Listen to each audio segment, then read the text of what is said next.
Olá pessoal, sou Wagner Carvalho, diretor da ANB Niterói e host da ANB Leste. Fala pessoal, quem está falando aqui é o Pedro Estigarribia, sou host do Leste Empreendedor ANB Leste Fluminense e também diretor da ANB Niterói. Bom, aproveitem que tem as nossas redes sociais também, curta, compartilha, a gente vai deixar disponível aqui também. Tem também o canal do YouTube também, tá? Onde esse vídeo vai estar disponibilizado. Beleza? Gente, também tem esse estúdio que a gente está, que é o Estúdio Podcast do Flávio também, tem lá nas redes sociais, pode procurar também. E junto também, né, Flávio, também pode procurar também o Niterói Podcast, também, que é do Estúdio Podcast, que tem episódios muito bons lá também e que aos poucos vai dando continuidade, né? E, gente, hoje nós vamos falar com uma pessoa icônica aqui. Nós temos aqui alguém com quem a gente vai bater um papo muito interessante. Hoje eu peço a vocês que vocês fiquem prestando atenção em todo o vídeo, porque vão sair muitos insights aqui, principalmente se você é empreendedor e se você também tem um interesse a mais em estar conhecendo sobre esse tema, que eu já vou apresentar ele, já vou falar com que ele trabalha. Então, mas antes, não esqueça mais uma vez, curtam, compartilhem, fique ligado também nos canais de cortes também, que vão estar tanto nas nossas redes sociais, como também vão estar também no TikTok, e não deixe de seguir também os canais também no YouTube. Inscreva-se, beleza? Então, gente, vamos apresentar aqui o Rafael Schmidt, hipnólogo. Gente, hoje a gente vai conhecer um pouco sobre o mundo da hipnose, mas o gabarito dele, né, Wagner? Sim. Isso aqui é bem gabaritado hoje, então... Nada melhor do que ele mesmo poder passar todo exatamente. O currículo dele. O currículo dele, então, mas a gente vai aproveitar, vai destrinchar aqui, a gente vai pegar diversas perguntas aqui, a gente vai querer saber bem como que funciona a hipnose e para você, principalmente para você que é empreendedor também, que está começando na área e tudo, então algumas dicas que eu acho que é muito importante, já que o nosso foco é bastante voltado a negócios, né? A gente vai tentar saber também um pouco sobre como que ele começou com isso tudo e como ele costuma ajudar também muitos empreendedores também nessa área que precisa, e o que a hipnose tem a ver aí com o mundo do empreendedorismo, né, Wagner? É um ambiente de muito estresse, né? Pô, estresse Toda puro. vez precisa fechar negócios, resolver muitos problemas. E o estresse é algo que... ansiedade também, que está em alta hoje em dia, cada vez mais, né? Exatamente. Vamos dar a palavra para o Rafael. Então, Rafael, obrigado, tá, cara, por ter vindo aqui. Muito. Obrigado aí. E se apresenta aí, fala um pouquinho do seu currículo pra gente. Sinta-se à vontade. Valeu, não, agradeço muito. E é um papo realmente muito extenso quando envolve hipnose, que é uma das minhas áreas, mas eu tenho formação também em teologia. Então é bom que serve para desmistificar também a parte mística, como é tratada a hipnose por muitos, né? Então eu tenho formação em teologia, mestrado também na área de exegese bíblica, tenho pós-graduação em psicanálise, mas estou atuando mais na parte de hipnose. E como vocês falaram de um trabalho voltado para negócios e empreendedores, vital, cara, porque para você fazer uma boa gestão, você tem que ter gestão, sobretudo emocional. E para você ter uma boa gestão emocional, você tem que, às vezes, lidar com os seus demônios, as sombras interiores, né? Que te acompanham, para você conseguir realmente gerir pessoas, né? Que, por sua vez, também precisam estar bem emocionalmente para fazer um bom negócio e tudo fluir bem, né? Estar sinérgico. Então, a hipnose, uma vez que trabalha com a parte de reconfiguração mental, é extremamente vital para pessoas de negócio e aspirantes a isso também. Não necessariamente quem já tem o negócio, mas quem pensa em, de repente, se desbloquear para conseguir empreender e, enfim, fazer outras coisas. Mas lembrando que a hipnose não é só necessariamente para trabalhar questões psicopatológicas. Depois a gente vai falar sobre isso também. Sim, Ela é muito utilizada também para questão de otimização de potenciais já obtidos, né, pela pessoa. Eu queria também te perguntar, no caso, tem alguma coisa que fere no ambiente empresarial? Questão da ética de o empresário utilizar a hipnose para poder aumentar a produtividade dos seus funcionários? Não, porque seria antiético se fosse uma invasão. Sem consentimento, sem no caso. Ele tem que ter consciência que está passando por... Não necessariamente vai falar que está usando hipnose, mas ele usa técnicas. Você tem técnicas de hipnose em vigília, que aí não é requerido o estado de transe, ou seja, o estado alterado de consciência. O estado trabalhado no estado de vigília são recursos, né, artifícios que você coloca, né, para as pessoas, onde você vai, de alguma maneira, conduzindo para onde você quer. Né? Mas não seja antiético, porque sempre em algum nível a hipnose convencional ela é consentida. Sim. Né? Então, por exemplo, eu pego em questão clínica, quando trabalho clinicamente com as pessoas. Naturalmente, elas pesquisaram, né, sobre um profissional da área para trabalhar alguma questão. Quando elas vão na clínica, o meu papel é desmistificar, né, todo esse conceito errado hollywoodiano, né, que está por trás também do que é hipnose. Então, eu tenho que falar o que é hipnose e o que não é. Porque uma vez que a pessoa entende de fato o que é e entende que é consentimento, ela fica muito mais tranquila para se permitir. Aí há uma viabilidade para conseguir trabalhar a mente da pessoa. Mas se ela tiver medo, algum receio, ou ela tiver nessa expectativa de que eu possa ludibriá-la, né, e fazer ela falar a senha do banco dela, por exemplo, aí é complicado, porque ela não vai se abrir. Ela vai estar numa expectativa de que alguma coisa possa acontecer, né, contra a vontade dela, e ela vai se bloquear. Na verdade, tem que estar suscetível ao processo hipnótico. O suscetível vai ser exatamente isso, do querer, né, da pessoa. Querer absoluto da pessoa. Entendi, nada de errado vai acontecer, então eu vou me entregar para isso. Então é muito comum eu atender pessoas que pensam que a hipnose é uma coisa mística, né? Espiritual ou até demoníaca, uma vez que parece ser controle mental. Eu tenho que cansar de falar essa questão. Mas tem gente que pensa isso mesmo, que é alguma coisa oculta. Você imagina... Quando você liga a televisão e vê hipnose de entretenimento, parece que é manipulação. Por quê? Mas manipulação da mente, mas não uma mágica. Porque, por exemplo, quem são os pais os pais da hipnose? Quem foi que criou o método da hipnose? Começou com Freud? Na verdade, não existe um criador, porque ela é milenar. Ela é milenar. Ela é milenar. Mas eu digo assim, Freud chegou a utilizar, mas era uma época onde a hipnose não é o que é, como hoje. Era busca de histerias. Então ele estudou na escola de Charcot, que tinha muito esse viés, e estudou também com Bernheim. Mas Bernheim já falava, Hipólito Bernheim, ele falava sobre a questão da sugestão, o poder da sugestão na mente humana. Mas Freud, ele trabalhava muito essa questão dos elementos inconscientes.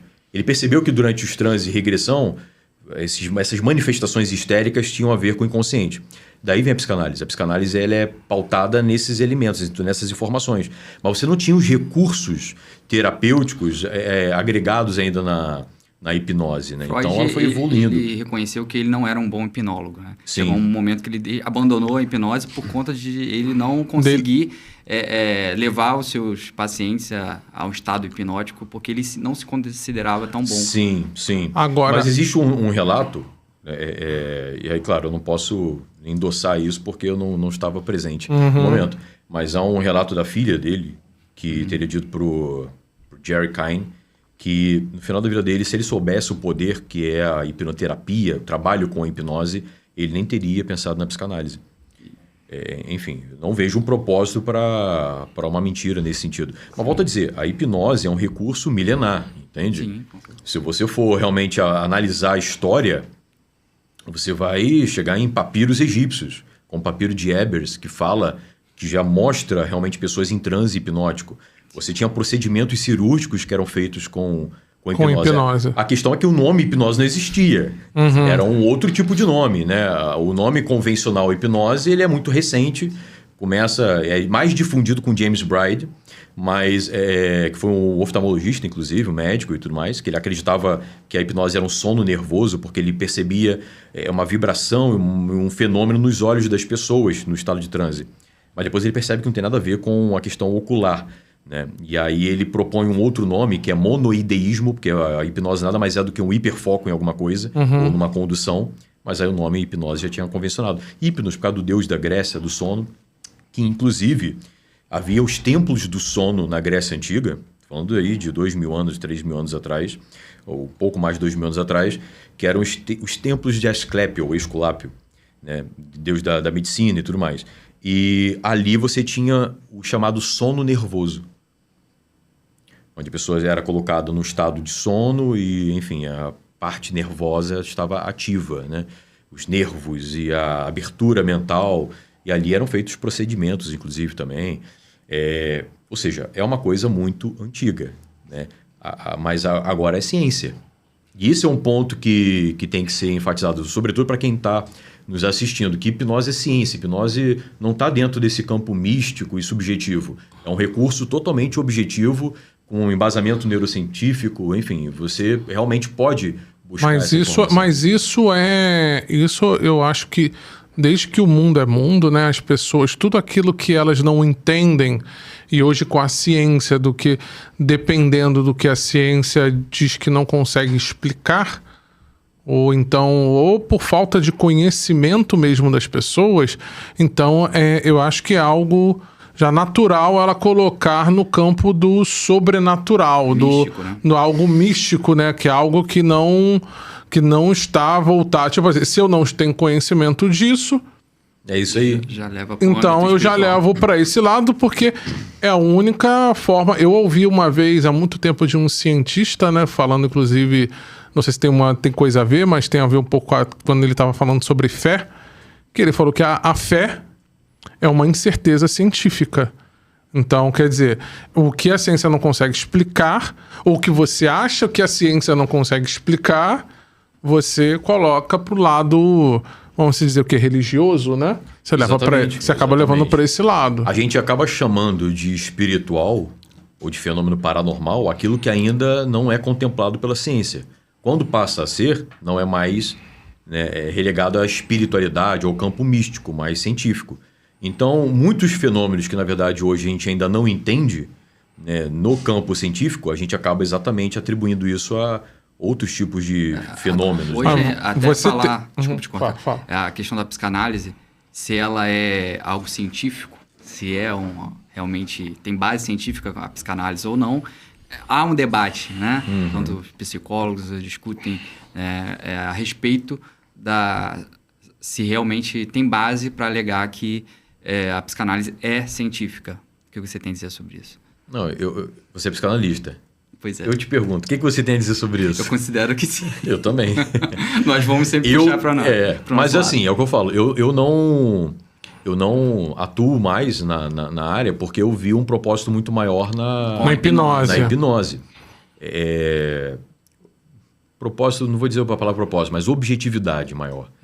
Então, eu acabo conseguindo trabalhar com as pessoas na clínica, às vezes em um dia, o que eu precisaria de muito tempo, com o método de associação livre, né, de Freud. No caso da hipnose, você precisa estar reforçando em tempos, ou quando você aplica técnica, ou quando você também consegue ensinar a pessoa a se auto-hipnotizar para manter aquele estado dela? Então, esse é um ponto. Porque o meu objetivo é gerar na pessoa autonomia e não dependência de mim. Sim. Geralmente, outras modalidades terapêuticas, e está tudo bem quanto a isso. O retorno que os profissionais têm é da constância daquele paciente, né?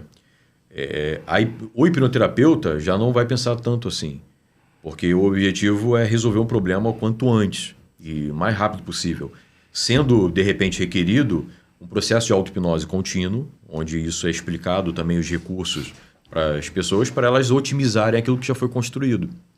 Então, por exemplo, numa técnica expositiva, como regressão, por que expositiva? Porque a pessoa se expõe a uma emoção, né? Nesse tipo de técnica, a capacidade de reconfiguração de uma informação emocional é muito poderosa, exatamente porque ela está trabalhando com os órgãos sensoriais responsáveis pela absorção de memória emocional, amígdala, sobretudo, né? E memória de longo prazo, hipocampo. Mas quando a amígdala está ativa, e exatamente por isso que a pessoa é exposta a uma emoção aversiva, aquilo que ela quer trabalhar, aquele órgão sensorial está pronto para receber uma nova informação.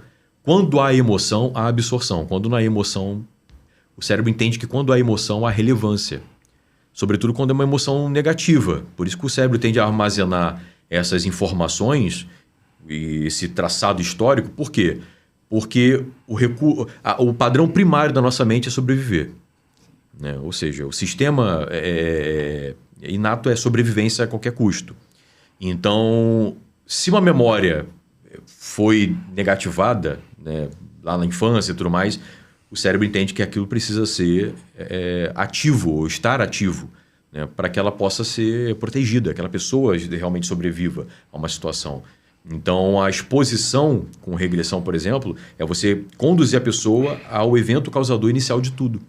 Porque quando você encontra a base neural de quando tudo começou, onde os neurônios começaram a disparar acerca de uma informação específica, você consegue reconfigurar, não só fazer um reframe, que é a ressignificação daquela informação já sob a luz de uma mente mais esclarecida e madura, de um adulto vendo aquele momento emocional daquela criança que está pendente, vamos assim dizer. Então ele ressignifica, ele ele impõe uma nova visão sobre aquela informação e ele automaticamente dessensibiliza a rede neural. Então, se a rede neural começou pequena e ela foi se amplificando conforme aí os disparos emocionais com o passar do tempo, a capacidade que a pessoa tem com a amígdala estando disparada é de fazer uma reconfiguração e dessensibilização da rede neural, do problema. E você suprime ela com uma nova informação colocada. E aí tem todo um processo terapêutico que, inclusive, são ferramentas, às vezes, já usadas nas psicoterapias, tá? Demais, psicanálise, recursos do TCC e tudo mais, às vezes são colocados dentro do estado de transe. Porque a capacidade de absorção e de mudança é muito grande nesse estado. Você porque já a gente diz no que inconsciente, né? a gente diz que quando a pessoa está nesse estado específico, a mente dela está como uma esponja para receber novas informações, tanto quanto uma criança. Por quê? Porque a hipnose nada mais é do que o mínimo cognitivo ali. A pessoa não dorme. Não sei se vocês iam perguntar, mas provavelmente iam perguntar em algum momento isso.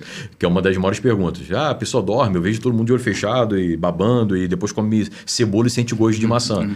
Claro que a pessoa vai pensar que é manipulação mental. Exato. Se a pessoa só vê isso em programa. Eu queria só que você desse a diferença entre o que é a hipnose de palco e a hipnose como terapia, como tratamento. Porque a gente vê na televisão as pessoas fazendo, junta, cola sua mão aqui, aí o pessoal na tela da televisão cola a mão e não consegue mais tirar, e fala algumas palavras específicas e a pessoa entra ali num estado hipnótico, de transe, né? E aí eu gostaria que você explicasse qual é essa diferença. Então, você tocou no ponto do entretenimento. Quantas pessoas sabem que existe hipnose clínica? Poucas. Geralmente, hipnose é muito ligada aos shows. Sim. As apresentações de palco. Tem alguns casos que são combinados ou realmente a pessoa não, ali... realmente. Ela é hipnotizada. Claro, quer dizer, não posso falar para todo mundo, né? Categoricamente falar que mas eu posso dizer que a técnica em si viabiliza aquilo que você vê nos programas, sim. Agora, se alguém combinou com alguém, aí é outra história. Pode ser, não sei. Mas a capacidade de você alterar a percepção gustativa, olfativa, ter uma alucinação positiva ou negativa. A alucinação positiva seria você ver uma coisa que não existe. A alucinação negativa é você ver não ver mais uma coisa que está diante de você. Então, assim, esse tipo de alteração é real, acontece.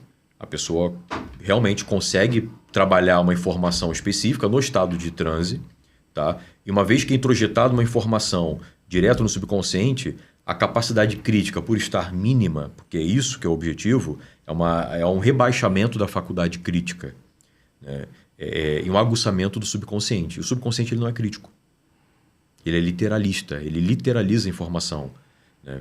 Então, por isso que uma fobia, às vezes, é irracional. Não digo medo, mas digo a fobia. Por exemplo, a pessoa tem fobia de lagartixa. Caramba, ela sabe que a lagartixa não vai fazer nada com ela. Mas por que ainda assim ela foge igual o diabo foge da cruz quando vê esse bicho? Porque tem uma informação irracional. Não racional, porque se fosse racional ela iria superar aquilo. Mas quem prevalece é sempre a emoção, o subconsciente. Então, às vezes, tem uma informação de que em algum momento da vida dela, aquela lagartixa estava atrelada a uma informação muito ruim. Uma porrada que ela tomou do pai, quando ela estava vendo a lagartixa, e a mente associou as duas coisas. Enfim, uma série de coisas. E aí, a hipnose, ela tá onde nesse campo da emoção e o campo da razão? A hipnose entra onde para tentar... Então, a hipnose é exatamente o rebaixamento da faculdade crítica.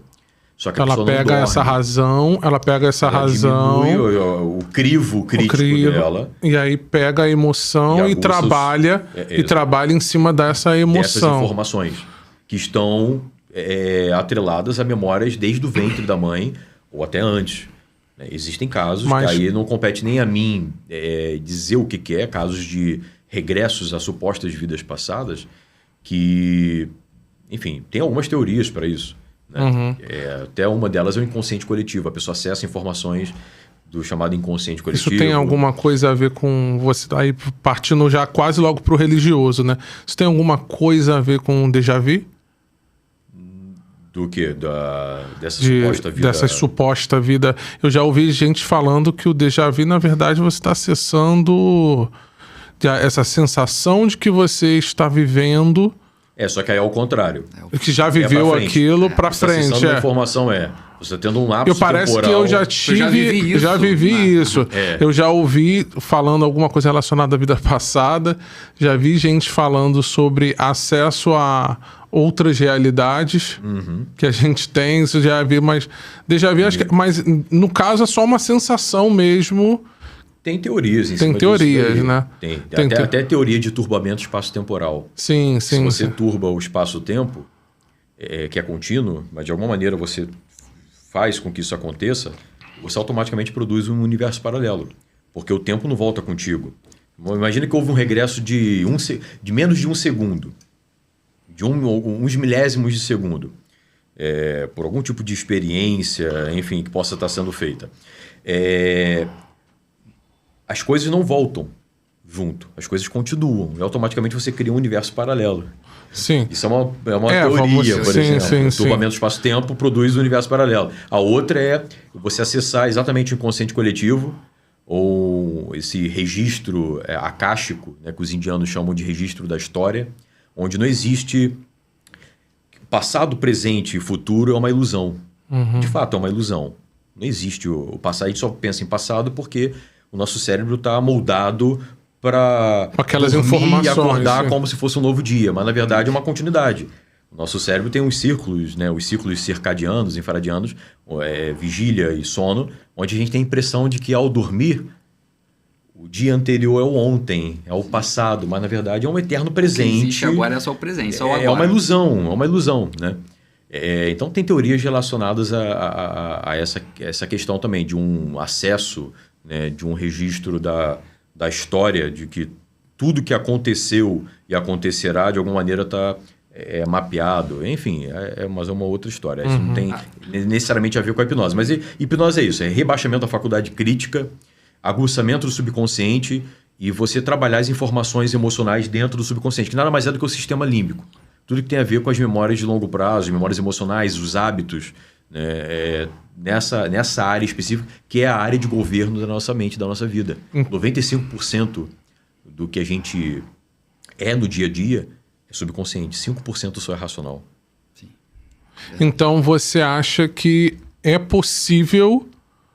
Você acha que é possível uma pessoa ela poder, por intermédio da hipnose, desbloquear habilidades que ela não tinha? Ou seja, ou que o subconsciente... Ou ela já tinha... Quer dizer, ela tem, mas ela não tinha ciência que tem? Você acha que com a hipnose é possível fazer esse tipo de coisa? Tipo assim, tem um medo... Vamos supor... Tímido, medo de pau. Quase todo mundo já tem medo de falar, mesmo sendo às vezes extrovertido. Pô, que acho que é o segundo maior medo do mundo. Primeiro maior medo? Porque primeiro era a morte, segundo era... Não é a altura, nem a aracnofobia, nem a claustrofobia, é falar em público. É falar em público. Então aquela pessoa que, pelo amor de Deus, falar em público e tal. E aí você conseguir, por intermédio da hipnose, quase tornar a pessoa um locutor. Palestrante, né? Palestrante. Totalmente. É possível. Porque essas travas, né, o pessoal, eu sempre falo o seguinte, para quem não tem problema em falar em público, pode fazer um curso de oratória. Né, para desenvolver os artifícios, né, da fala e tudo mais. Mas o problema, a oratória não resolve... bloqueio de timidez. Que é bloqueio, né? de timidez, que é emocional, é memória emocional. Entende? Então a oratória vai ser artifícios, recursos para você conduzir as pessoas, travar a atenção delas em você, mas ela não vai te desbloquear para você falar bem e você tá ali com todo o ímpeto aparecendo diante de uma multidão. É emocional. Uma pessoa que tem muita timidez, ela pode ter, na verdade, uma autoimagem deturpada por conta, às vezes, de coisas que ela ouviu do pai e da mãe que alteraram ou depreciaram a informação que ela tem sobre si. Então, se os pais não a validaram, eu estou falando de validação de vários níveis, vários tipos de invalidação que pode se ter, como é que ela vai falar para as pessoas? São as maiores autoridades, as referências daquela criança. Porque, não sei se vocês sabem, mas a criança até os 6 anos, ela está em simbiose total com a mãe. Ela não se percebe fora da mãe, né? Isso começa a romper com o tempo. Então, ela começa a se construir o ego dela depois. Mas, a princípio, ela é uma esponjinha emocional que vai absorvendo tudo. Então, tudo que acontece, tudo que é falado para ela, aquilo é armazenado, sobretudo quando tem relevância emocional, que eu falei. E isso pode reverberar exatamente no momento que ela vai falar em público. Entendeu? Porque essa memória emocional, não racional, ela não vai lembrar. Caramba, eu estou com vergonha de falar em público porque meu pai e minha mãe falaram isso para mim lá naquele dia quando eu tinha 2 anos, 3 anos, quando eu fiz uma pirraça. Ela não sabe disso. Ela é uma memória emocional que deixa os rastros dela. Ela não vai entender porque trava no momento de falar. Vai travar, caramba, por que eu tô assim? Aí quando você vai averiguar o que é, você vai ver que tem um bloqueio ali por conta de um disparo emocional ligado, de repente, a uma apresentação daquela criança. Ela foi mostrar um desenho pro pai, o pai falou, sai daqui, tá me atrapalhando. Sim. Pô, ela fez o negócio para mostrar e não foi validada. Aquilo pode gerar uma timidez, porque ela pode falar que o que ela faz não é bom. A autoimagem dela já sendo comprometida. Então ela tem um problema de autoimagem porque não teve a validação do pai, ou ela pode se tornar uma procrastinadora porque ela entende que é melhor botar para frente aquilo para não ter a frustração como ela teve lá atrás. O procrastinador é isso, nada mais é do que querer botar para frente uma situação onde ela entende dor, que né? ela... Quer evitar a dor. Evitar a dor. Geralmente a procrastinação tem muito a ver com o perfeccionismo. Quando não for perfeito, eu não faço, porque só perfeito eu vou me privar da dor, da rejeição, sabe? Então eu preciso ser perfeito. Eu preciso estar no escritório, assim, com o ar-condicionado de temperatura tal, da marca tal, com a mesa perfeita e tudo mais, para eu conseguir fazer. Sim. Tudo mentira, tudo subterfúgio para querer fugir. Sobrevivência. Dando desculpas sempre. Sobrevivência, sempre sobrevivência. Só uma questão que está muito em alta, a questão de ansiedade hoje em dia, né? As pessoas vivem ao extremo futuro. Que é sempre, como a gente acabou de falar, que o futuro não existe ainda, né? A gente está vivendo o presente nesse momento. Mas a imposição da sociedade é de que a gente tem que estar sempre fazendo algo, a gente tem que dar certo, tudo tem que ir conforme a gente está planejando. E a pessoa quer que o resultado chegue logo. A pessoa, às vezes, tem um exame e já fica sofrendo por antecipação com o resultado daquele exame de saúde, enfim. E eu queria saber como a hipnose pode trabalhar essa parte da ansiedade, como trabalhar isso, porque, como você disse, você pode acessar questões do passado.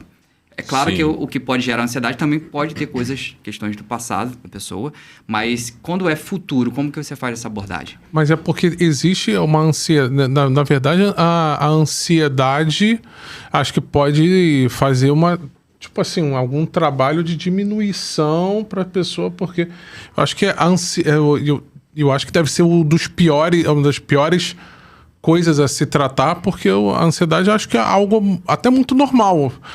Só que tem gente que tem um nível de ansiedade ao ponto de... Ser patológico. Patológico de passar mal mesmo, de um transtorno, como ansiedade, tipo assim, tem alguém chegando, ai caramba, pô, tem... Ou então tem gente que de fato tá passando mal, pelo amor de Deus, essa pessoa tem que chegar logo.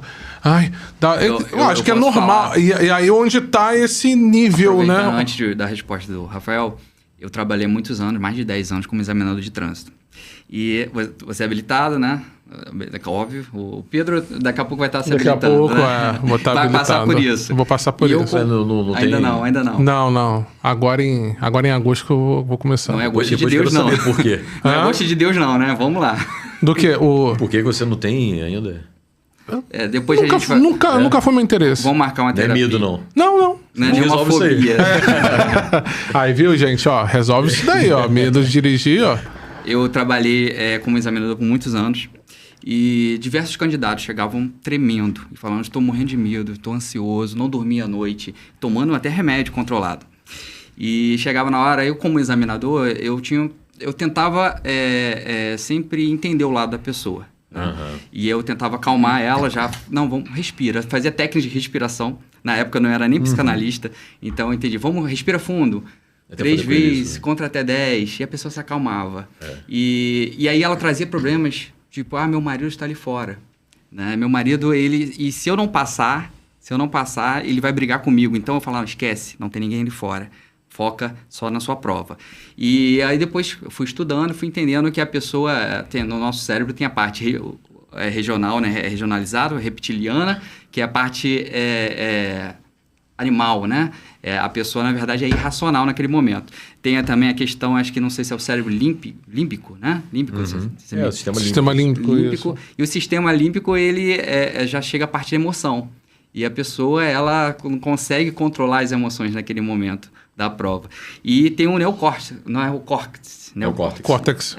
E também a parte já é o racional. É isso aí. E aí a pessoa, se ela usasse o neocórtex na parte racional, no momento da prova prática, ela consegue controlar suas emoções e ter um bom resultado. Só que elas, olha, tinham momentos que chegavam, a maioria dos candidatos, com a perna batendo, a perna da embreagem. Espero que você não passe por isso, Pedro. Que a perna balançando. Eu acho que eu não vou ter nenhum problema com relação a isso. Se ele usar a parte racional, né? Não, porque eu acho que isso tem muito a ver com a relação da insegurança, da expectativa, e traumas do porquê traumas de passado. Também. Por exemplo, quando os pais, por exemplo, desculpa te cortar, falar, você não vai conseguir, você não é capaz, já chegava pessoas pensando assim, o que minha mãe vai dizer, o que meu pai vai dizer. E eu preciso dessa habilitação para poder levar a minha avó que está doente. Eles jogavam essa parte de emoção pra gente examinar e ficar com pena dela, mas a gente tem que ver a parte técnica, né? Até a parte que a gente pode acalmar a pessoa, porque a gente quer ver se ela tem condições de fazer a prova, né? Mostrar que tem condições de que a maioria não quer acalmar, né? Acho que a maioria... Não, a maioria eu era diferenciado nesse momento. Eu tentava... tinha gente que começava a chorar. Chorava e tremia o corpo todo. Eu falei, calma, respira, você quer dar um As mulheres tempinho? mais, de repente... eu gostaria também que você explicasse emocionais. a questão por que as mulheres reprovam muito na prova prática, porque também tem a questão emocional, que é mais aflorado no sexo feminino. A questão motora também é um pouco Isso, diferente. E aí se você puder dar uma explicação, por que nesses momentos de estresse extremo, que a pessoa está no estado... Porque você tem que dar respostas rápidas. Ali você não tem tempo, não é igual uma prova que você está escrevendo. Né? E tem tempo na baliza, tem 3 minutos para colocar o carro ali, e a pessoa tem a pressão do tempo, tem a pressão externa, a pressão do passado dela, que ela não sabe, que está lidando com várias demandas internas ali. E aquelas regrinhas todas, botar a cabeça para fora, exatamente, aí antes são vários botar de novo. Só que elas até falavam, poxa, eu não entendo, porque no momento que eu estou treinando com o meu instrutor, eu faço a prova tranquilamente. Na verdade, o treino, né? Acerto a baliza, menos de 2 minutos eu faço a baliza. Eu vou pro percurso, acerto, não erro a seta, não, eu olho no momento certo, mas na hora da prova, quando o examinador senta do lado, aí ele viu a visão do examinador como ele fosse um lobo mau ali. Mas, na verdade, aí tem a questão até de autoridade. Né? Quando a pessoa tem problemas com a autoridade, tem uma autoridade do lado dela que ela entende que é importante ali, ela pode gerar essa trava também. Então, são várias circunstâncias, né? Mas isso daí você está falando, isso é muito voltado a diversas áreas da nossa vida, tem muita coisa a ver, obviamente, com a sua história, né? História de vida, mas, por exemplo, entrevistas de emprego. Eu já vi, tem gente que pira também com relação a entrevistas de emprego. Acho que está muito voltado à expectativa. Está sob pressão. A expectativa do porquê que você estava precisando. Por exemplo, na época que eu trabalhei, na época que eu já fui CLT, eu lembro que foram 2 ocasiões. Uma quando eu de fato estava precisando de emprego, porque eu estava desempregado, então o nervosismo é maior. E teve uma vez que eu não estava precisando de emprego, eu já estava trabalhando, e aí me fizeram uma proposta, me acharam meu currículo do nada, fizeram a proposta era um pouco melhor, e eu estava super tranquilo, porque assim, não era uma coisa, beleza, vai melhorar, mas não era uma coisa de, tipo assim, se eu não conseguir, ferrou. Eu acho que já estava meio que trabalhado já dentro de mim, então eu acho que tem muito a ver com isso, da rejeição, do quanto que você está precisando para aquilo, e aí interna. Uma autocobrança e o equilíbrio emocional quanto a isso, porque eu acho que se autocobrar, eu tenho uma cobrança de mim mesmo assim muito grande. Mas eu particularmente, eu não fico frustrado quando alguma coisa não sai dentro daquilo que eu queria. Mas tem gente que eu acho que aí já deve ser alguma coisa relacionada mais ao passado, padrões, rejeição, padrões. Porque hoje a gente está vivendo um momento onde que é muito praticado que você não deve receber não. Que você não deve ser rejeitado. Então... que rejeição é uma coisa muito ruim. Então, e aí eu vejo até mesmo muita gente que trabalha com vendas, principalmente, porque vendas dependendo do que você vai trabalhar, muito mais não do que sim. Se você não souber trabalhar com relação a isso, você tá ferrado. E eu já vi gente falando, tipo assim, não, cara, eu não trabalho com vendas porque eu não sei receber não. Aí eu falei... E por que ele não sabe receber não? Porque ele tem algum tipo de memória emocional onde o não teve um peso enorme na vida dele, nas emoções dele. O não, ele se tornou como se fosse um gatilho, né, de uma aversão. E a pessoa racionalmente não sabe. O ponto é que, com relação à ansiedade, tem dois tipos de ansiedade que a gente pode dizer, que é a ansiedade do córtex e a ansiedade da amígdala. A ansiedade do córtex seria mais ou menos o seguinte, aquela pessoa que saiu de casa, ela está no trabalho, aí muda o tempo, ela, caramba, vai chover. Caramba, vai chover muito. Eu acho que eu deixei a janela aberta. Eu acho que tinha uma tomada ligada e o cachorro tá lá, pode ser que entre água, mole, pegue fogo no apartamento. A pessoa pensa muito. Ela começa a criar um monte de situação onde gera ansiedade. Tá? A ansiedade da amígdala é uma ansiedade inconsciente. Não é racional. Quer ter a ver com a memória emocional de alguma coisa. Caramba, eu não sei por que quando estou nessa situação eu fico mal. Ou então, por exemplo, a pessoa que tem um transtorno de ansiedade e fica se tremendo no meio de um churrasco com os amigos. Caramba, começou a ter aquele disparo. Um ambiente porque a ansiedade seguro, nada mais né? é do que sistema de sobrevivência. Sim.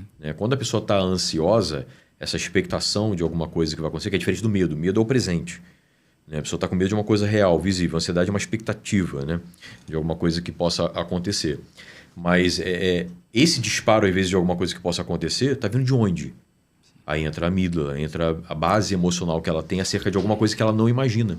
E o gatilho pode ser múltiplo, podem ser vários tipos de coisas. Às vezes, um gatilho pode ser simplesmente um pré-treino que ela tomou, começou a acelerar o batimento cardíaco dela e tudo mais. Nada mais a ansiedade tem esse efeito de fazer com que a sua respiração aumente o fluxo para você hiperoxigenar, né, a sua corrente sanguínea e ter mais energia, porque tem mais respiração celular. Então, isso gera mais energia para você se movimentar e para você reagir diante de um leão, de um vilão. Esse é o objetivo do mecanismo do corpo, é te projetar para você sobreviver a alguma situação. Até porque o medo ele pode ser protetor. Ele Não, pode proteger. Necessário. O problema é quando ele é em excesso. Tudo na vida o problema é extremo. a exacerbação.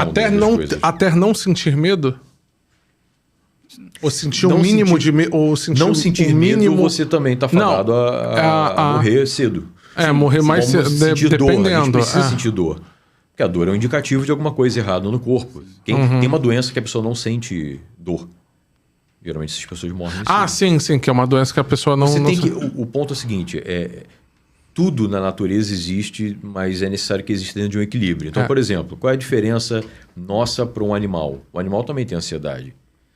Uma zebra, quando ela está vendo um leão se aproximar, ela está ansiosa, ela precisa sobreviver. Ela está vendo ele, até que vem um pânico. Tipo, o leão está correndo já, eu tenho que voar, porque senão... Só que qual é a diferença? Ela está ansiosa, ela está liberando... Ou seja, todo o sistema Todos os hormônios chamado necessários. eixo hipotalâmico, hipófise e adrenal. Todo o recurso que é liberado desde o hipotálamo, que recebe uma informação sensorial de um perigo. Esse perigo, depois que se constata real, você tem uma informação, disparo do sistema nervoso simpático, reação de luta e fuga. E a suprarrenal, a glândula suprarrenal, ela vai liberar também adrenalina e, enfim, tudo que tem a ver com a sobrevivência. E quando isso acontece, é sobrevivência a qualquer custo. O seu corpo, ele para qualquer sentido de construção positiva. O sistema imunológico, ele praticamente não vai funcionar como deveria, porque o sangue, ele preferencialmente vai para os extremos para você sobreviver. Então, o animal também funciona dessa maneira. Braços e pernas, sobretudo. E existe até uma supressão do córtex. Você fica mais burro quando você está muito angustiado. E a parte traseira reflexiva fica mais ativa, vascularizada. Reflexo. É sobrevivência. Depois você pensa. Depois o sistema imunológico começa a funcionar normal. Então, o animal também tem isso. Qual é o ponto? A diferença do homem para o animal é que o animal, quando ele foge do leão, a zebra, por exemplo, ela se sacode depois e libera o estresse. faz aquela sacudida, né? Tem um nome para isso. Não sei, não lembro agora. E ela libera o estresse ali. As toxinas são liberadas ali naquele momento que ela sacode. Acabou, ela volta para a vida normal. Ela não fica mais pensando que o leão pode aparecer no dia seguinte. Ela agora, vive a vida dela até que o leão apareça. Não conseguimos dar essa sacudida para liberar essa Qual é o problema do ser humano? né? O ser humano ele carrega de forma sindrômica aquela angústia. E uma emoção sentida de forma repetida afeta o sistema imunológico. E afeta outras coisas. Então, esse é o problema. É a coisa sindrômica. A gente está com a ansiedade, mas não pontualmente falando. A gente está ansioso de forma corriqueira, perene. Sim. A gente dorme ansioso, é a conta para pagar, se eu vou conseguir o dinheiro para fazer aquilo. Então, são várias angústias que você não se livra dela. E isso vai afetando vários níveis. Isso tem uma questão de tempo e experiência para você poder lidar também com esse tipo de coisa, né? Dependendo... Acho que a gente até já conversou sobre isso, por exemplo, que eu acho muito engraçado. Eu lembro até hoje, quando a gente... Foi mais ou menos em 2007, 2008, quando a gente começou a trabalhar, né? Que a gente estava... Ele conseguiu o primeiro estágio dele, conseguiu meio que meu primeiro trabalho. E aí eu lembro que a gente estava no banco e, tipo assim, o banco liberou um limite de cartão pra gente. Liberou coisa e tal. E aí, eu lembro, até hoje, o meu desespero, que eu até liguei para ele na época, que eu tinha estourado o meu cartão. R$300. O limite, né? Já foi embora. Cara, eu tinha 21 anos. Eu fiquei desesperado. Aí eu falei... Aí você vai ver hoje... Tipo assim... R$300. Pô, tá de sacanagem com a minha cara, né? Então, tem uma questão de bagagem, né? De experiência que faz a gente lidar com isso. E isso tudo acaba sendo o tempo, né? Mas eu quero aproveitar e falar sobre isso com relação... Vamos falar do lado de negócios, né? Empreendedorismo. Que eu vejo, e eu não sei se você já lidou com esse tipo... Já teve que lidar com esse tipo de situação. Que eu conheço muitos empresários... que eles poderiam crescer, poderiam estar maiores, poderiam estar... assim, cara, de uma transformação que a empresa dele poderia passar, mas com o medo de crescer. Sim. Mas parece que automaticamente, ele mesmo querendo crescer... ele também tem medo de crescer, não é? Não sei se vocês me entendem, entendeu? Ele se auto-sabota. Perfeitamente. É como se fossem duas mentes brigando. Duas mentes brigando. Uma é perceptível. Há pouco tempo eu lidei com um empresário justamente por causa disso. Que aconteceu uma situação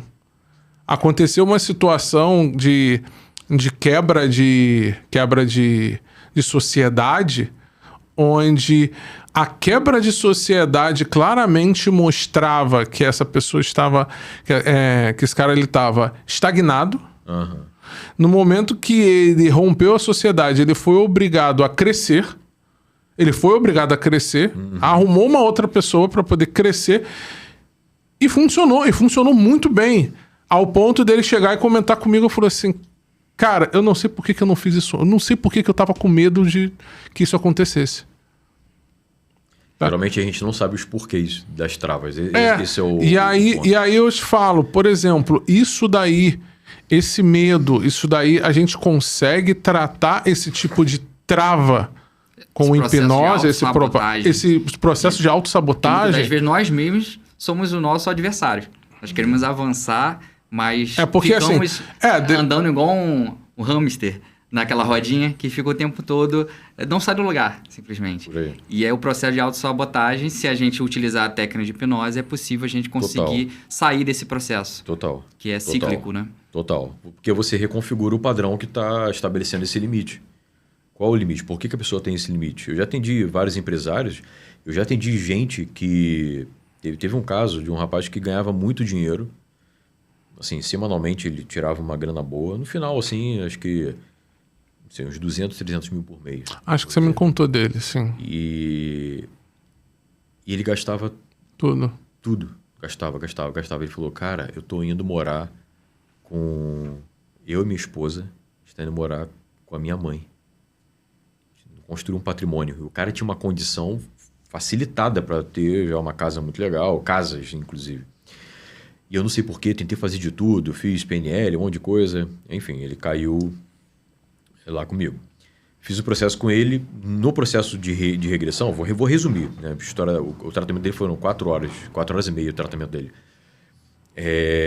Não que precise ser longo, mas eu tenho toda a paciência para a pessoa realmente revisitar tudo que tem que revisitar com calma e aplicar tudo direitinho. A memória sobre o dinheiro estava totalmente negativada na mente dele. Ele voltou para o ventre da mãe. Inclusive, olha a experiência dele, que legal. Como é que muda a percepção sensorial. Quando ele estava na experiência do ventre da mãe, depois que ele me contou isso, quando ele saiu do processo, ele falou, cara, eu fiquei com vergonha de você. Porque eu tinha certeza que eu estava pelado. Eu senti o ar-condicionado batendo nas minhas partes íntimas aqui. Porque ele estava um bebê, né, dentro da barriga, então não está nu, né? Exato. E ele sentiu a experiência, né, do calor da barriga. Só um parênteses aqui para apontar como é que é interessante. Enfim, muita briga do pai com a mãe com relação à questão de dinheiro, muita briga. E aí depois parece que o pai começou a ganhar bastante dinheiro e começou a largar os filhos e trair a mãe. E a mãe começou a martelar essa ideia. Aí, ó, teu pai depois que conseguiu ganhar dinheiro, ó, o que ele fez? A informação emocional ali era de que o dinheiro corrompeu o pai e fez com que a família se dispersasse, ruísse, né? E aí depois ele voltou na memória de um tio que só aparecia muito pontualmente, raramente, com um presente caro para ele. Presente muito caro, como se estivesse comprando ele. Já que não era presente, estava comprando. E ele manifestou muita raiva. Eu não quero teu presente, eu não quero isso daí, não importa o valor disso, eu quero tua presença.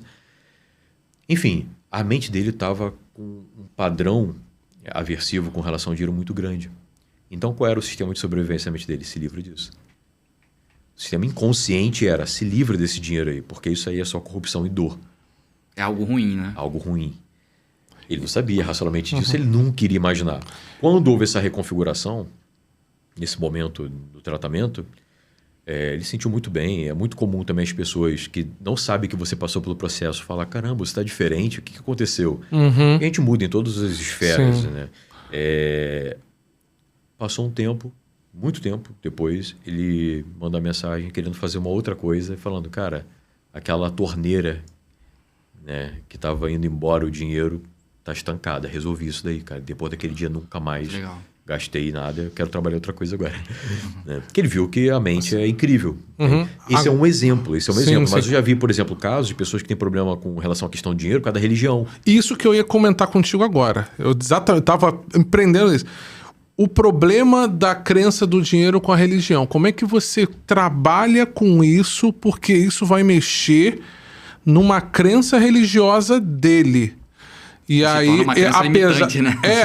Porque, tipo assim, ele aprendeu com uma crença religiosa dessa, ele quer continuar nessa crença, nessa versão que ele foi ensinado, que o dinheiro, ruim. Na verdade, é uma falha na interpretação, né? Sim, sim. Biblicamente falando até que o dinheiro é raiz, mas na verdade o amor ao dinheiro. A raiz de todos os males. Sim, só que aí é uma questão, é uma questão delicada, né? Porque no momento que você mexer, ele fala, não sei por que eu tenho problema com o dinheiro. E aí você ir buscar e ver que isso é com relação à crença religiosa dele.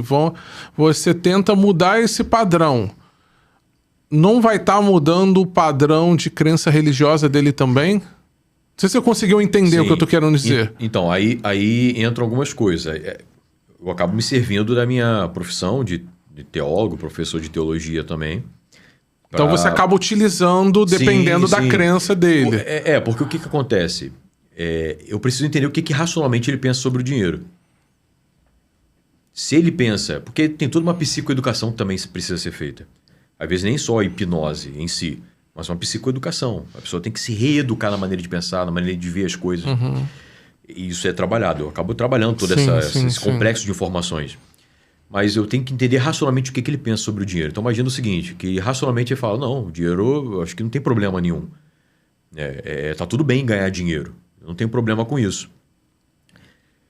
Então eu já sei que, racionalmente falando, ele não tem um problema com o dinheiro. A questão é outra. Eu já sei que é a questão de memória, alguma informação que de repente foi imposta sobre ele por causa da própria religião, de ouvir esses versículos, né, do amor ao dinheiro, o jovem rico para entrar no reino de Deus, é como o caminho passar no buraco da agulha, essas coisas todas. E aí o que acontece? Se ele já tem uma ideia positiva racionalmente sobre o dinheiro, eu preciso trabalhar essa informação em nível subconsciente. Mas se ele não tem uma ideia positiva, se racionalmente falando ele fala, não, acho que o dinheiro corrompe mesmo e tal, eu preciso educar essa pessoa a entender que o dinheiro não é o problema, mas é o homem, o homem que o porta, né? O problema não é ter o dinheiro, mas é ser tido por ele, é o dinheiro te ter. Então eu preciso reeducar a maneira da pessoa pensar sobre aquilo, para depois entrar nesse outro campo. Mas sim, eu já atendi algumas pessoas com problema financeiro por causa da religião. Por causa dessas passagens que foram sendo colocadas e se tornou um padrão. E uma das maneiras de você impor uma informação do subconsciente como uma base de padrão é repetição. Né? Eu sempre uso o exemplo. A mentira dita 1000 vezes se torna verdade, porque por tanto repetir, você acaba quebrando a faculdade crítica em algum nível. Em algum nível aquela informação, os resquícios dela vai entrar.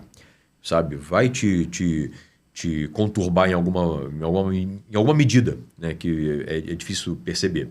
Mas imagina uma pessoa que está 10 anos, 20 anos, né, num âmbito religioso onde ela escuta a mesma coisa. Então ela fica condicionada aquilo. Ela acaba ficando condicionada. Então isso é reconfigurável também, mas eu preciso identificar qual é a percepção dela sobre o dinheiro. Eu preciso ensinar. Agora, o que eu não vou ensinar é que a Bíblia faça apologia ao dinheiro, porque não faz. Os coaches usam muito isso. E eu sou totalmente contra essa ideia. Os coaches eles pegam... a teologia da prosperidade, né? Eles pegam, então, versículos bíblicos onde com isso fazem a apologia de que você... Assim, de que a Bíblia está falando para você ficar rico. Que você seja rico. Fora de contexto. Porque assim, vou pegar sobretudo o Novo Testamento, né? Você não tem essa ideia. Você tinha pessoas ricas, o próprio José de Arimateia era uma pessoa, né, que tinha condições e até... cedeu o espaço, né, para o sepultamento de Jesus. Não era qualquer um que tinha esse tipo de recurso naquela época, né?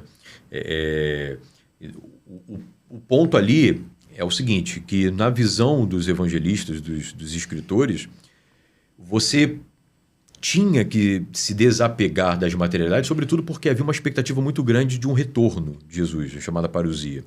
Então, por que você vai se apegar à materialidade se não só o reino de Deus, né, se manifestou em Jesus, mas está tudo para acabar, né? O fim está chegando. Essa era a expectativa da comunidade. Não tinha sentido você acumular bens, né? Não faz sentido. Então, por isso você vê em Atos dos Apóstolos as pessoas repartindo tudo com igualdade e tudo mais. Você tem que entender o paradigma da época também. Contexto. Mas aí pega um trecho lá de Coríntios, aí fala, porque Jesus se fez pobre para que por sua pobreza enriquecêssemos. Cara, esse enriquecimento não é um enriquecimento monetário, até porque mas já utilizaram esse versículo para falar de aí vida financeira.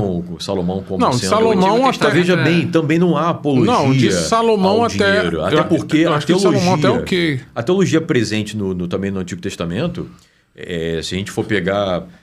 Se a gente for colocar o Eclesiastes talvez como uma teologia base, né, da comunidade do Segundo Templo, cara, o fim era o Sheol. O rico e o pobre vão para o mesmo lugar. Sabe?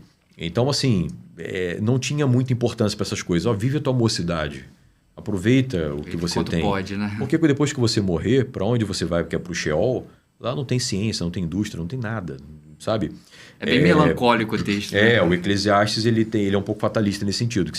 Alguns acreditam que era a teologia do templo.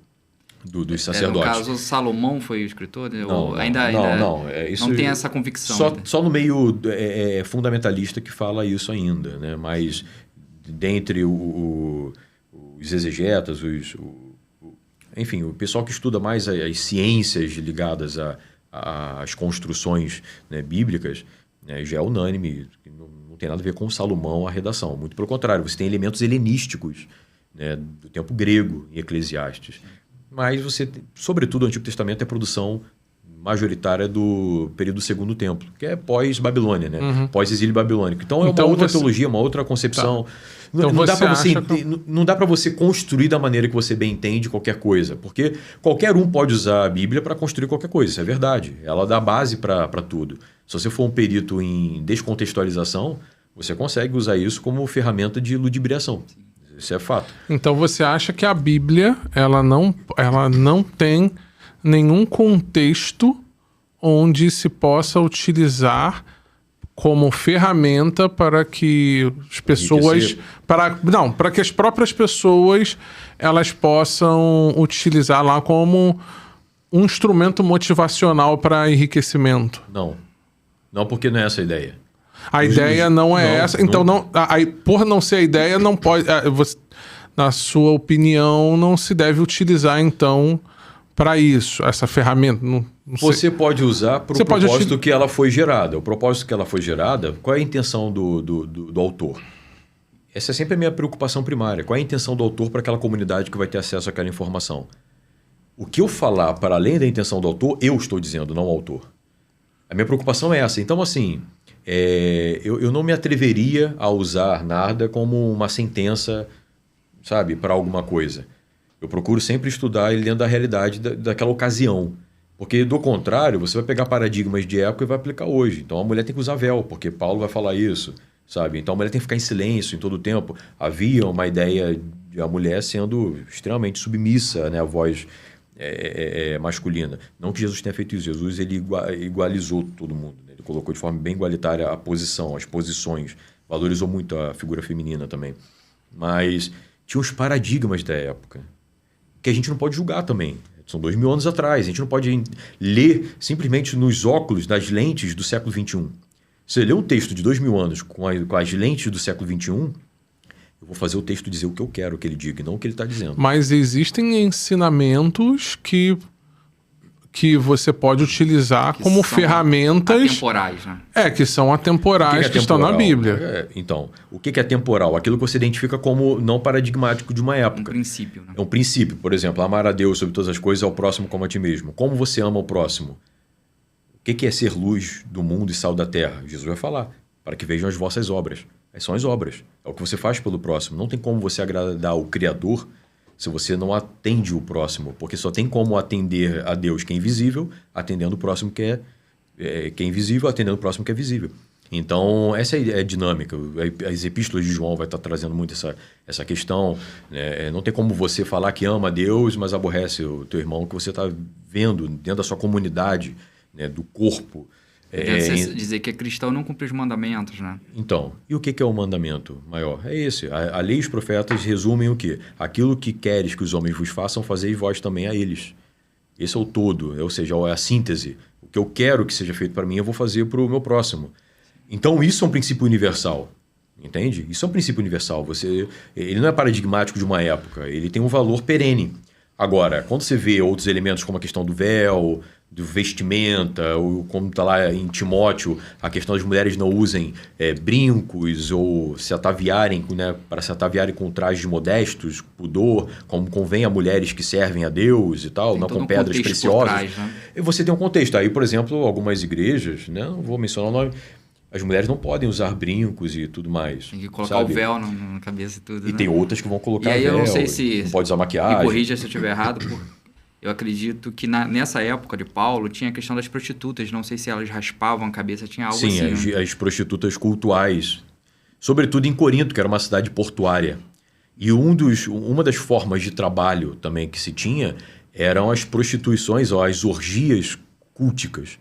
Né? Então, essas orgias culticas, que para elas eram culticas, orgias culticas e relações sexuais culticas, tinha esse aspecto.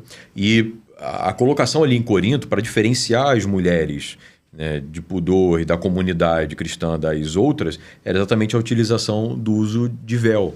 Da mesma maneira, o fenômeno de línguas, que vai aparecer propriamente ali em Corinto, que tem muito a ver também com os fenômenos, né, culticos daquele contexto. Vai pegar um pouco daquela ideia de Paulo se fazer de grego para ganhar grego, de judeu para ganhar judeu. Então ele se maleabilizava conforme a cultura, né, para conseguir captar a atenção das pessoas. Mas a gente tem que ter o seguinte, aquela carta ela foi escrita como uma resposta para alguma demanda. A carta foi escrita para Corinto, para a comunidade em Corinto. Quando você traz ela para o século XXI, você tem que pegar os elementos que são próprios da cristandade, daquilo que é âmago da fé cristã, e não os paradigmas da época, senão você se embanana totalmente, entendeu? Aí você começa a construir loucuras como tem por aí, né? Pessoas criando linhas dogmáticas a partir de trechos soltos, né? A questão de vestimentas e uso, como falei, de pérolas e joias que não pode, como em Timóteo isso aparece, né? Que eu tinha falado antes, as mulheres se ataviarem, um traje de modéstia, aquela coisa toda. Mas você acha que tem tipo de vestimento? Você acha que tem a ver, que tem alguma coisa com relação vestimentas, uso de determinados, assim como diz como tem algumas passagens, como você está dizendo, que isso pode ser utilizado, que isso faz com que a pessoa possa, como é que eu posso dizer? Esses tipos de costumes, isso possa ajudar ela no dia a dia a determinar, de repente, a chegar a um determinado objetivo dela, ela consegue alcançar. Por exemplo, o uso de uma veste específica, ela se sinta mais à vontade. Isso faz ela ter mais confusão, faz ela ter mais objetivo. Pulseiras energéticas. Pulseira energética. Isso funciona mais mentalmente ou realmente havia... Pode ser um efeito algo... placebo. Exato. Pode gerar um efeito placebo. Você tem uma... O que é hipnose? Hipnose está em tudo. Hipnose nada mais é do que engajamento mental e uma crença direcionada, onde você consegue alterar processos biológicos e neurobiológicos, né? O placebo, na verdade, ele é um estudo que veio a partir da hipnose também. Quando começou a se estudar o chamado magnetismo animal de Mesmer. Por que das curas de Mesmer na época, né? Isso eu estou falando aí de século XIX, né? 18, 19. Como é que esse cara curava as pessoas com esse suposto magnetismo animal? As pessoas ficavam magnetizadas, mesmerizadas, daí vem a expressão. E essa comissão científica que foi chamada, Benjamin Franklin, inclusive, estava nela, Guillotin, para estudar esse fenômeno, eles chegavam à conclusão de que a expectativa das pessoas em Mesmer fazia com que o fenômeno acontecesse, e a autoridade dele. Nada mais é do que o embrião do que a gente chama de placebo. Ou seja, a crença reforçada em uma ideia faz com que haja uma alteração biológica, neurobiológica, a partir de que o seu corpo se flexiona para aquilo o qual você acredita. Então você acha que nós podemos mudar? Por exemplo, eu tenho uma crença muito grande com relação voltado à energia, a crenças mais voltadas que se fala de energia, que tem muitas que falam muito pouco disso. Então, você acha que conforme o placebo, conforme uma auto-hipnose possa fazer com que eu altere minha forma biológica e isso, inclusive, possa fazer mudar o tipo de energia que eu tenho? Sim.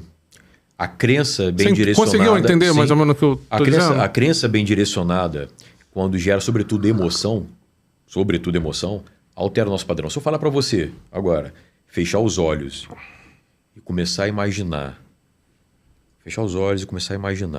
eu vou, de repente, te conduzindo, colocando situações, elementos, a sua mulher te traindo. Ela está com outra pessoa agora. Naquele lugar que você está pensando agora. Tem um lugar que você está pensando, ela está ali com outra pessoa e você não está sabendo. Já vai alterar a tua emoção. Exato. Só de você começar a imaginar. Por quê?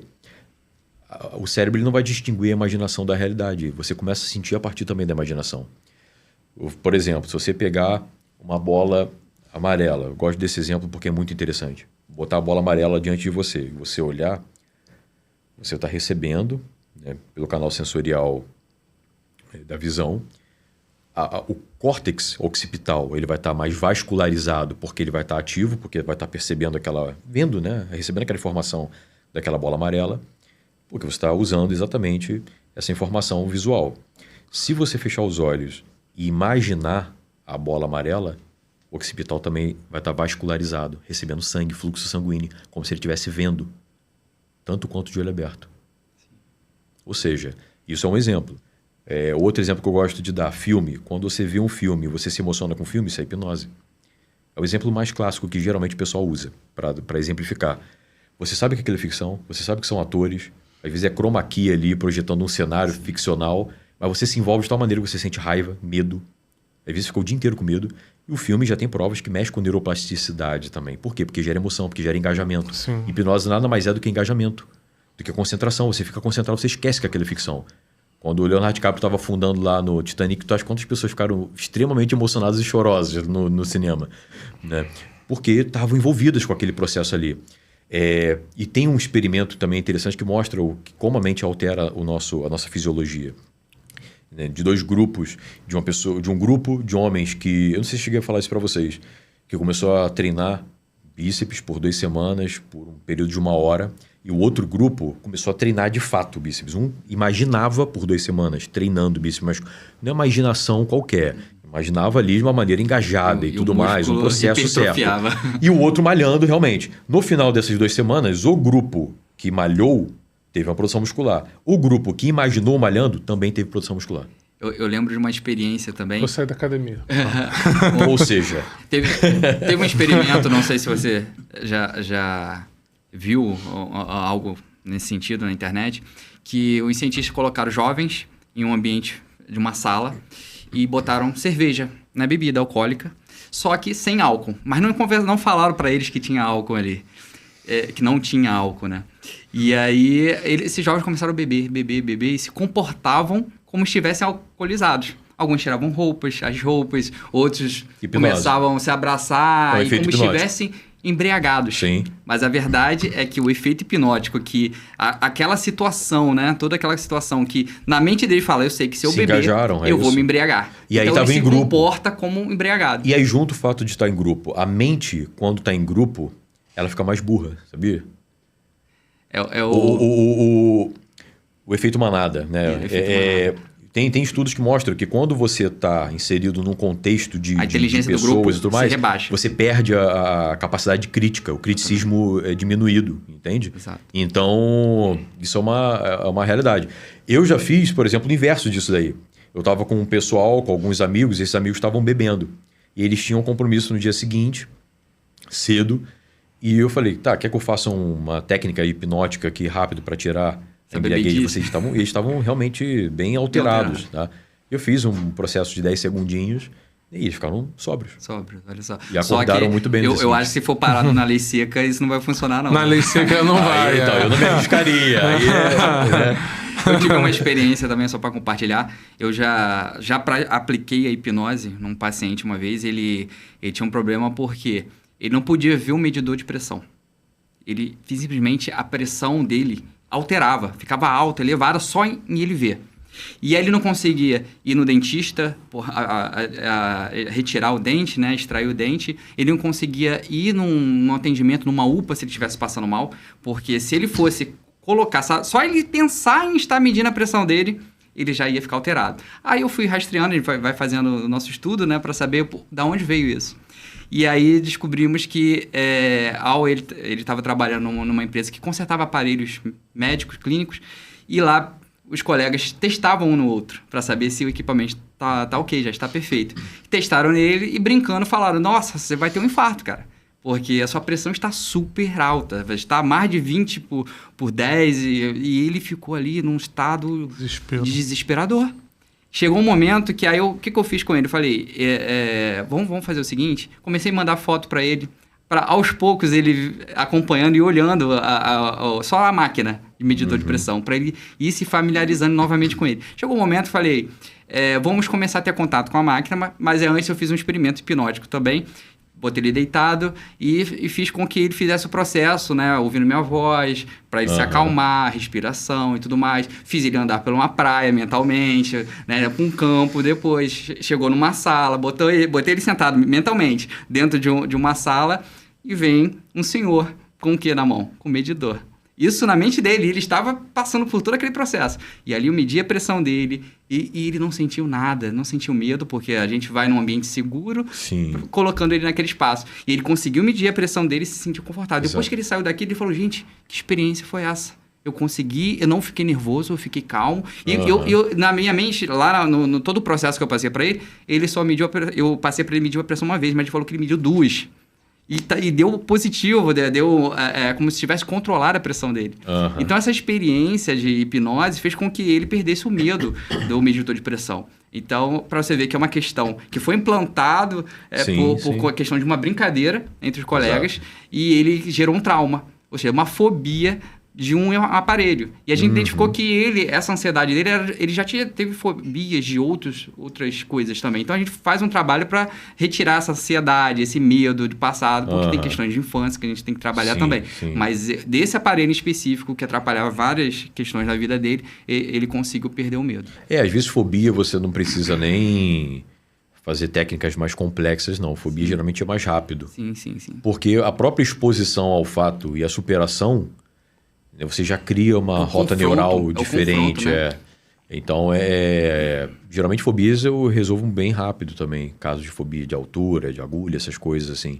É mais tranquilo. A altura você leva ele pra frente do prédio, né? Ameaça jogar, né? Não joga porque você vai perder o paciente. Joga o paraquedas depois. Mas se vira aí.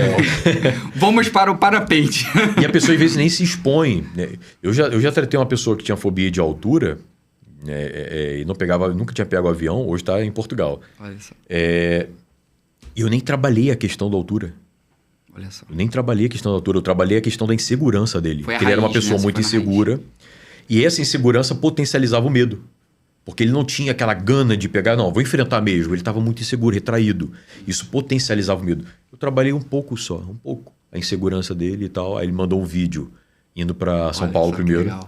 Mandou um vídeo, porque é mais perto, né? Sim. Se der ruim, ele tá mais próximo de pousar. E depois que meu professor, o professor Robson, ele contou, ele também é dentista, e tinha uma paciente que não podia receber aplicação de anestesia, porque ela era alérgica à anestesia. E ela precisava extrair os dentes. Como que você faz uma extração de dente com alguém sem anestesia? Hipnose. Ele aplicou hipnose. E durante 3 meses trabalhou com ela. Ele conseguiu retirar os dentes todos aqui da parte de cima, da frente, né? Pesquisa depois sobre John Elliotson, que era um médico que fez mais de 1.800 cirurgias de amputação com hipnose. Isso no século XIX, se não me engano. Mais de 1.800, cara, cirurgias. Sem dor. E a recuperação, inclusive, é melhor. Tem hospitais que...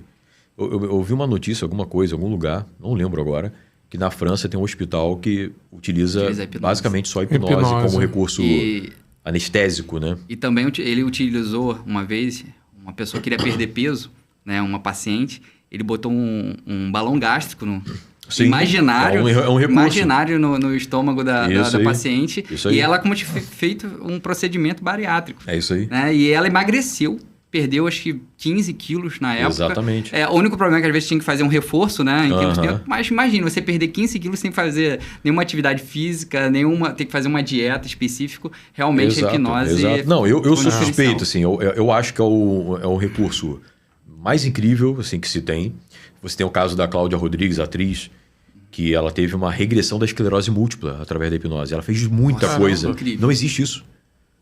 Depois eu vi um médico falando que ela vai ser estudada porque não tem registro da medicina de regressão da esclerose múltipla. Ela desceu de 8,5, alguma coisa assim, para 4 e pouco. Caramba! Então, enfim, você consegue... Porque da mesma maneira que existe também o efeito placebo, existe o nocebo, que é o contrário. Sim. Né? E tem um estudo que é feito por médicos hoje, que é o chamado PNI, Psiconeuroimunologia, que fala que a expectativa do paciente, se é positiva sobre a sua cura, o resultado geralmente é de sucesso. E um grupo de pacientes, às vezes com o mesmo tipo de sintomatologia, problema, que não tem essa mesma expectativa, o resultado é exatamente o inverso, placebo e nocebo, ou seja, a expectativa faz com que a imunidade trabalhe de uma outra maneira, você tem um outro tipo de recurso, né, interno onde viabiliza uma série de coisas.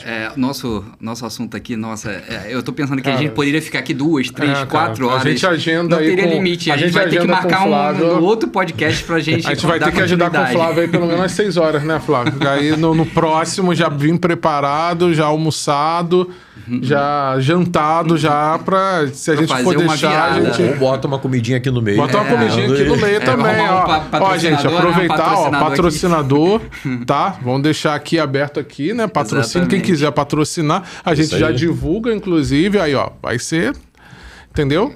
Então, cara, a gente queria continuar horas e horas, mas o nosso tempo hoje acabou.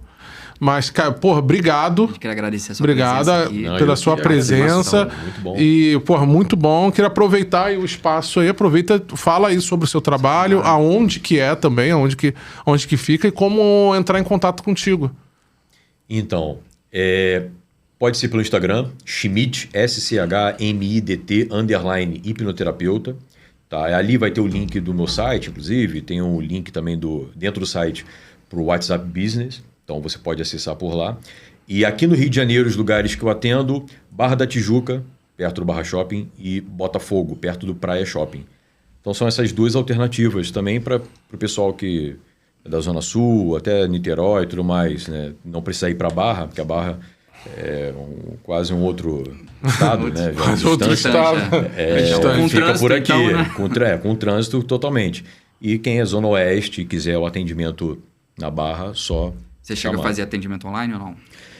Então, a pré-terapia dá para fazer facilmente online, tá? Eu evito fazer tratamento intensivo online. Evito.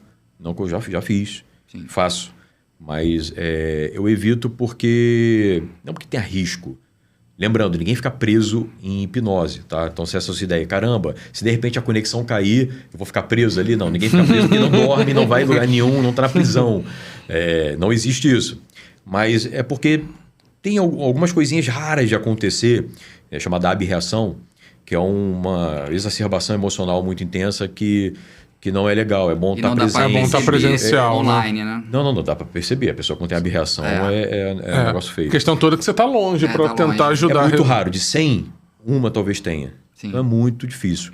Então, mas eu evito. Eu acho o seguinte, como o tratamento é muito objetivo, se a pessoa pode se deslocar, né, para a clínica presencial, a troca é outra, a energia é outra, olho no olho, é uma outra questão também envolvida. É melhor. Mas se não, quero fazer online.